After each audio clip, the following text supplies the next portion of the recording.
Good evening.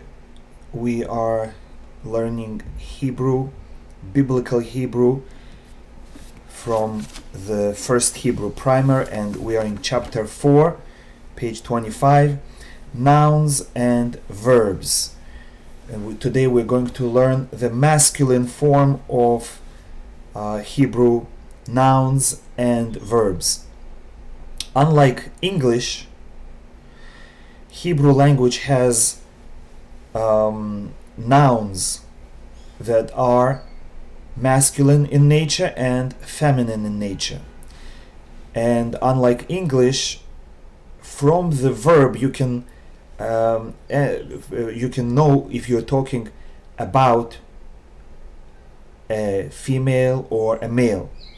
In other languages it is also like that. In Russian, for example, we also have gender assigned to nouns, and from the verb we know if you're talking to or about a male or female.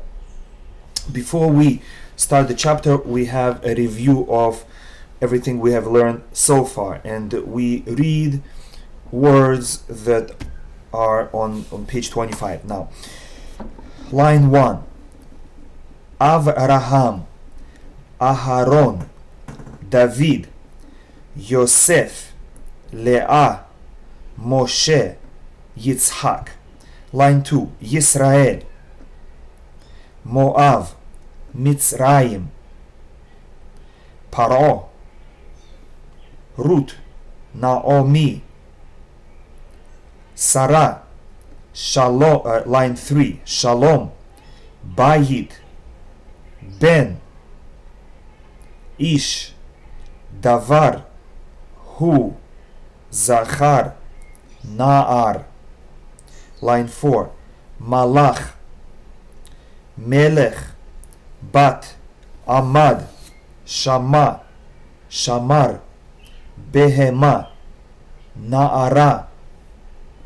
Line 5, Isha, Mishpacha, Derech, Eretz, Betoch, Ruach, Lifnei.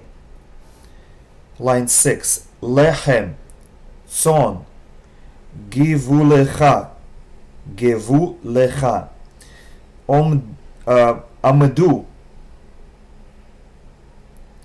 Laila, Malchu, Baderech, Ha'av. Line 7, Ha'av, Haben, Habat, Hadavar, Hamelech, Ha'ish, Hana'ar. Line 8, Batim, Banim, Devarim, Melachim, Ne'arim, Arim. Line 9, Avot, Banot, Behemot, Mishpachot, Ne'arot, At. Line 10, Anashim, Aratzot, Nashim, Derachim, Avadim, Amim. Line 11, Shamarti, Shamarta, Shamart, Shamar, Shamra, Shamru. Line 12, Ani, Ata, At, Hu, He, Anachnu, Atem, Hem.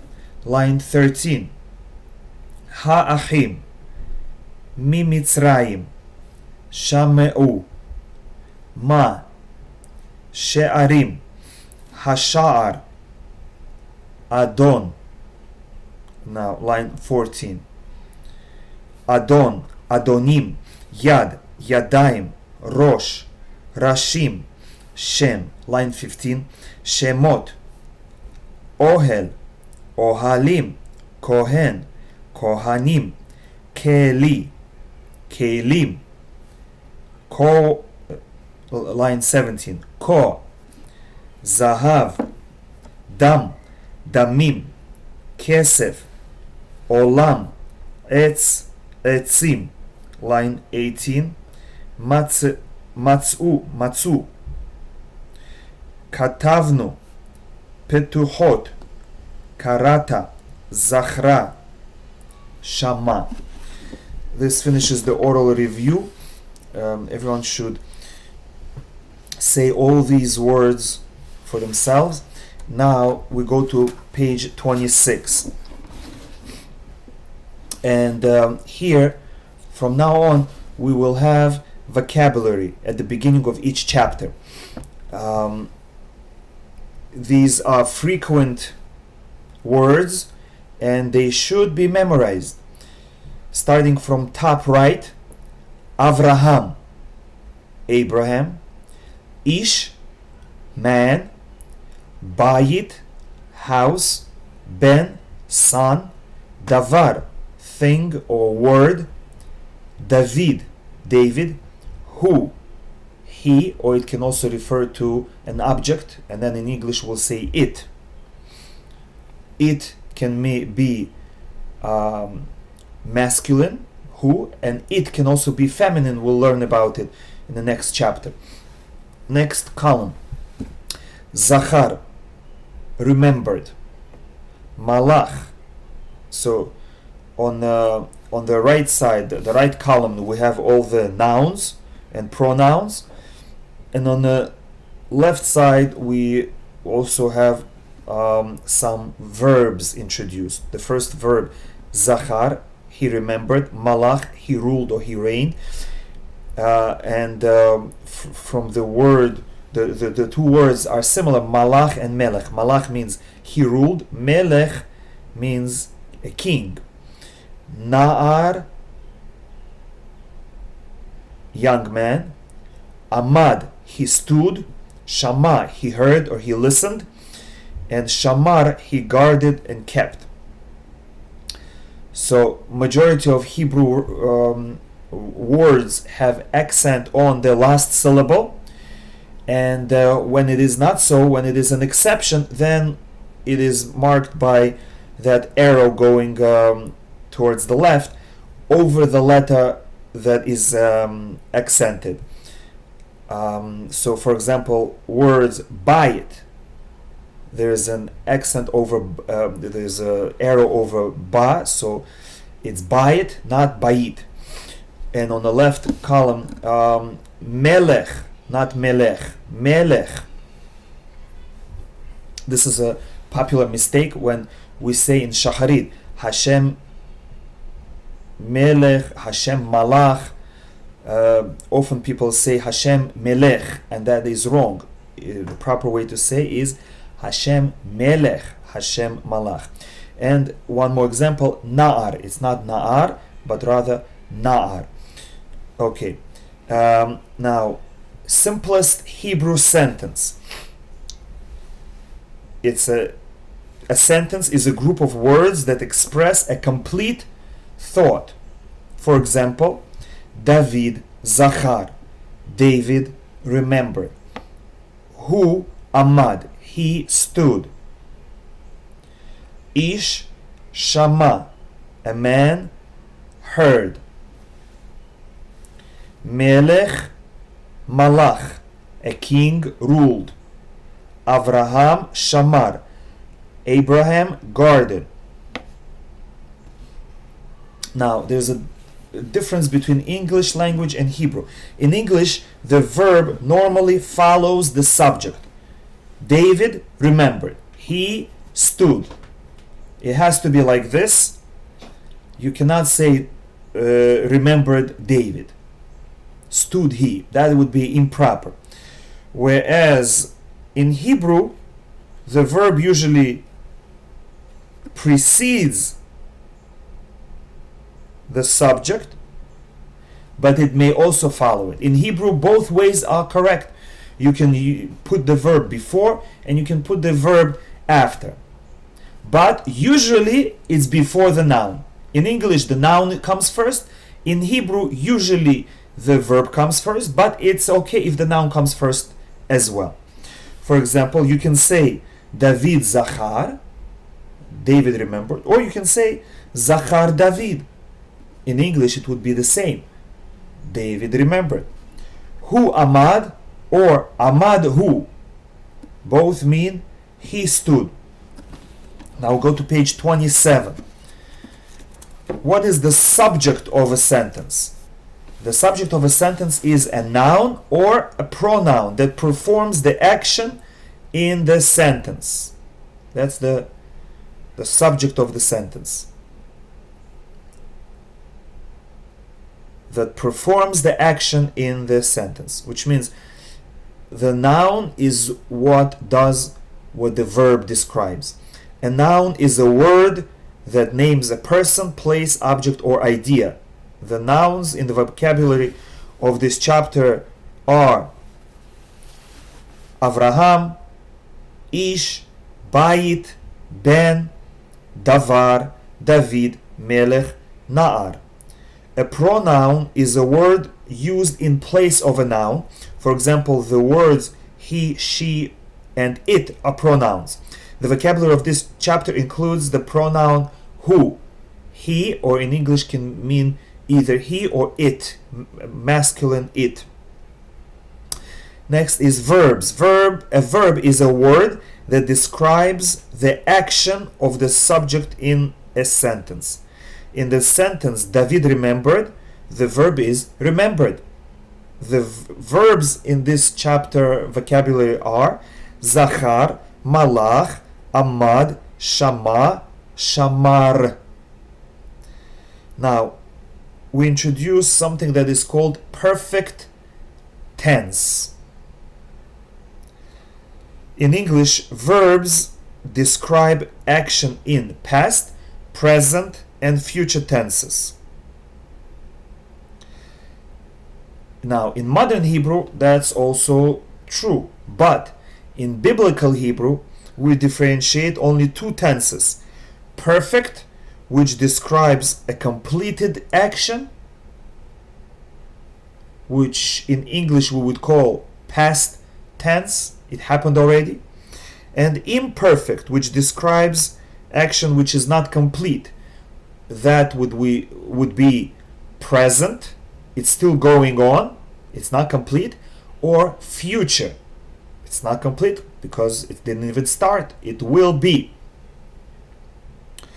All the verbs shown above are shown in the perfect tense because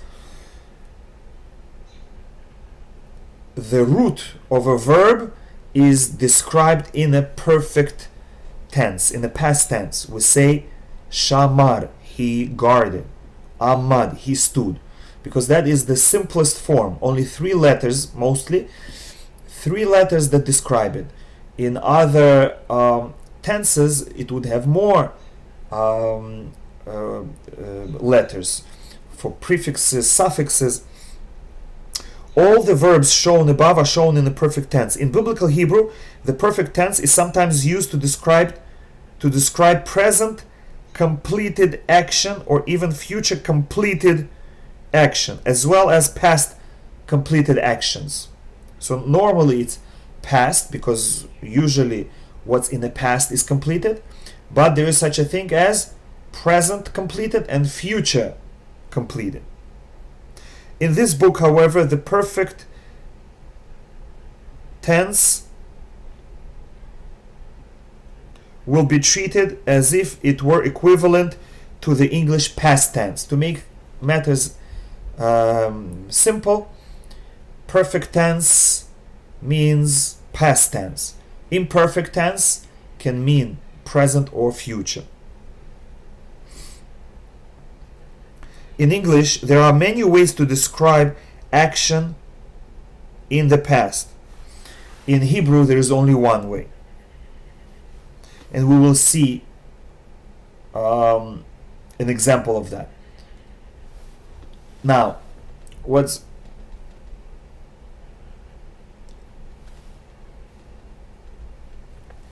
interesting is, as we mentioned in our first class, Hebrew language is designed to be a cryptic language. Hebrew language is designed to be a language in which you code, in which you hint.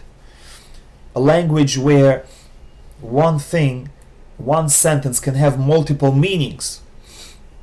And what allows it is the fact that the vowels are not present. Some letters can be omitted, like Vav and Yud. Sometimes Aleph is omitted. And what we're about to learn, that the same sentence in Hebrew can mean 5 different things in English. And depending on the context, it will mean different things. And you can interpret the sentence slightly out of the context and derive a different meaning from it. For example, the Hebrew sentence David Shamar can be translated into English as shown below. David Shamar. So simply we would say David guarded. But besides David guarded, it can mean David did guard. David was guarding. David has guarded. David had guarded. And if you know English well, you will know exactly the difference between these 5 expressions. And all of them can be expressed with just 2 words. David Shamar. So we have to keep that in mind when we translate Hebrew sentences. We have to figure out which one of these it really is. Now, we go to page 28, and here we learn a new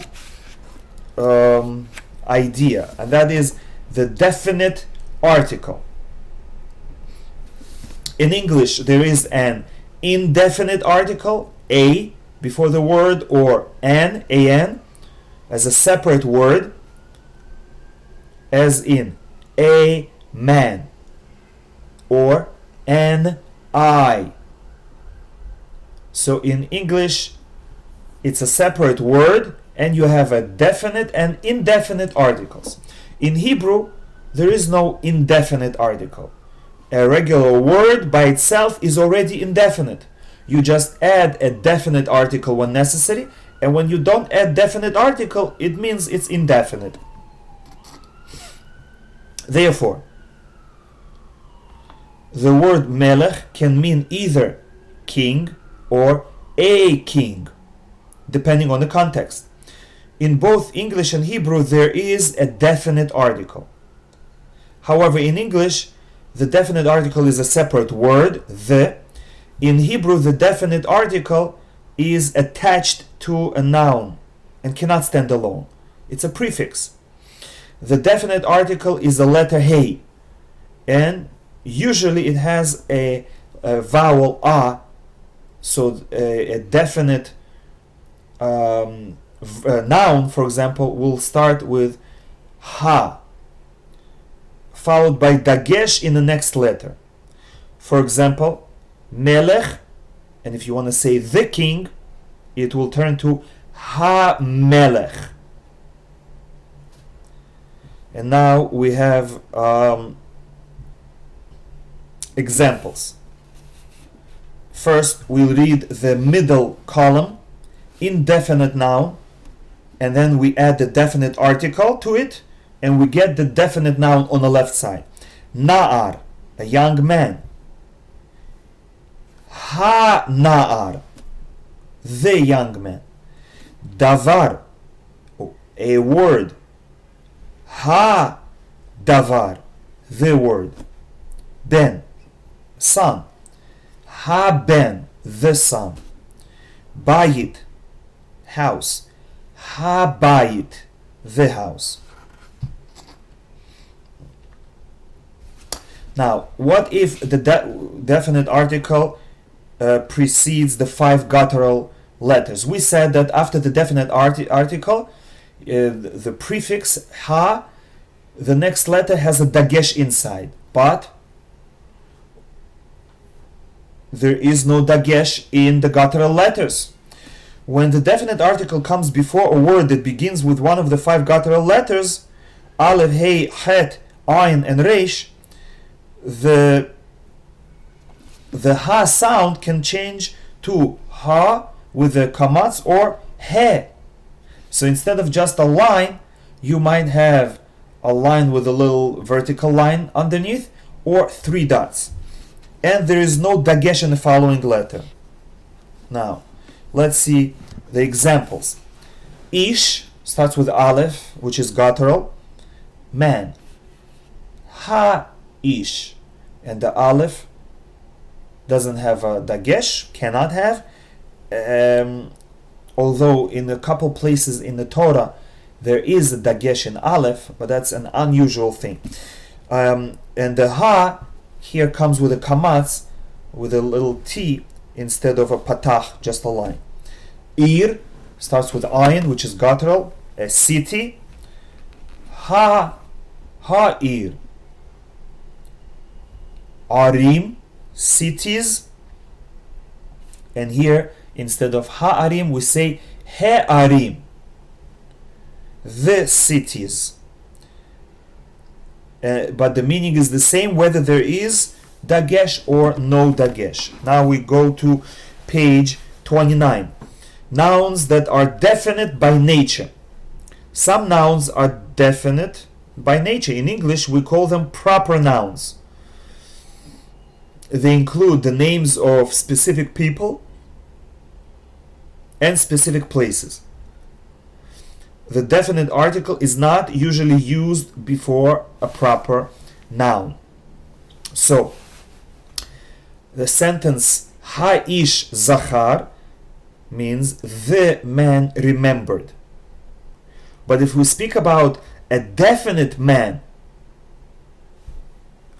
for example, Avraham zachar, then we don't need to say Ha-Avraham zachar, because Avraham is already definite. You don't need double definite. Ha-Melech Amad, the king stood, and we don't know who is the king. But if you define who the king is, David Amad, David stood, then you don't need the definite article because David is already definite. King David. Okay, now exercises. Vocabulary drill. Read and translate the following words. And here really every person should do it themselves using the vocabulary on page 26, the new words that we learned. 1. Amad, stood. Ben. Try to translate it yourself and then I will tell you the translation. Ben, son. Who, he or it, masculine.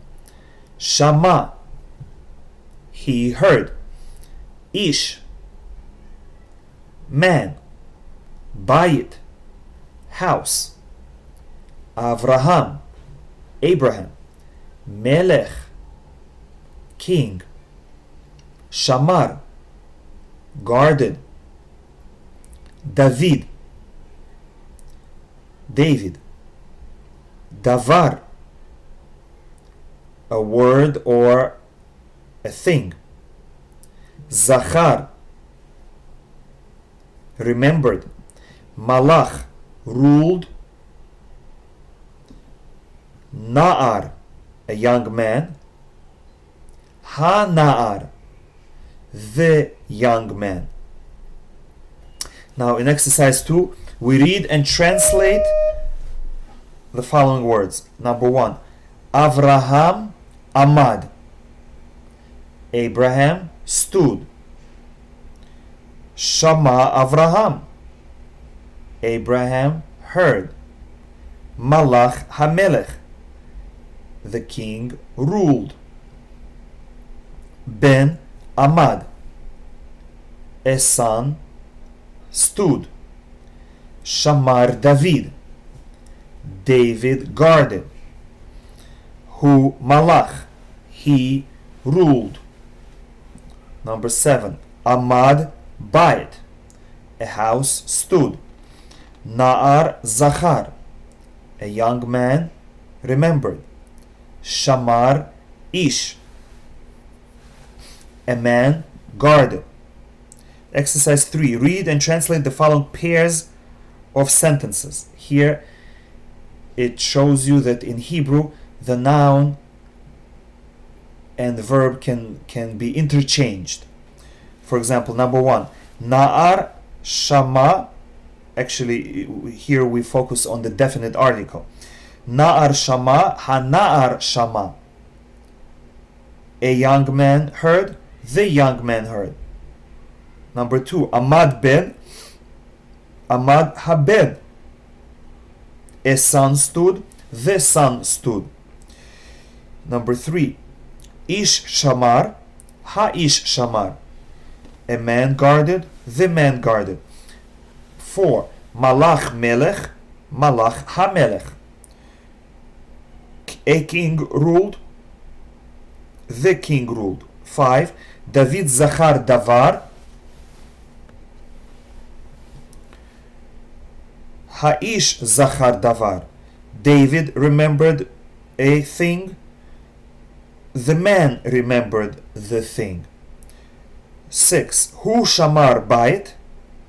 He guarded a house. Ha-melech shamar bayit. The king guarded a house.